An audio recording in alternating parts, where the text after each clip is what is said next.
ગુજરાત ન્યૂઝમાં આપનું સ્વાગત છે।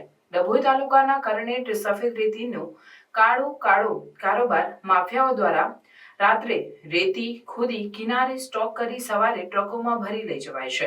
ડભોઈ તાલુકાના કરનેટ પુલ પાસે મધરાતે માફિયાઓ દ્વારા ખનન સરકારની તિજોરીને કરોડો રૂપિયાનો ચૂનો ચોપડતા રેતી માફિયાઓને હવે કાયદાનો પણ કોઈ પ્રકારનો ડર નથી। ડભોઈ તાલુકા વચ્ચે પસાર થતી ઓરસંગના એક બાજુના કિનારે રતનપુર તેમજ સામેના કિનારે કરનેટ આવેલું છે। કરનેટ બાજુથી અવારનવાર ગેરકાયદે રેતી ખનનના કૌભાંડો ઝડપાય છે।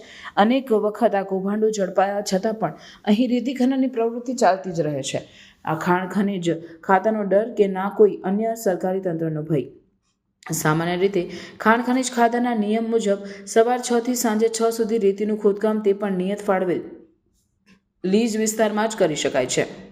પરંતુ રતનપુર અને સામે આવેલા કરનેટ ગામ પાસે કોઈ નિયમ વિના જ રેતી ખનનને માઝા મૂકી છે।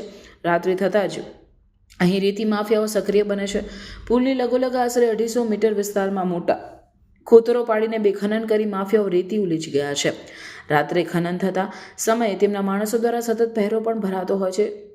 જો કોઈ શંકાસ્પદ દેખાય તો તરત ટ્રેક્ટરો દૂર મોકલી દેવાય છે। રાત્રે ખોદેલી 2 નંબરી રેતીને નજીકમાં જ તેઓ સ્ટોક કરે છે અને સવારે અહીંથી ટૂંકોમાં ભરી લઈ જાય છે। કરોડોના ચૂનો લગાડતા આ લોકો સામે તંત્ર નામ પૂરતી જ કામગીરી કરતું હોવાની ચર્ચા છે।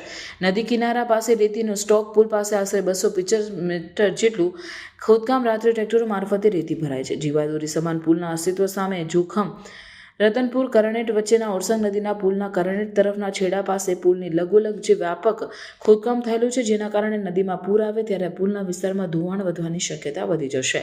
આ પુલ સંખેડા તાલુકાના મેવાસ વિસ્તારના લોકો માટે ડભોઈ અને વડોદરા જવા માટે જીવાદોરી સમાન છે।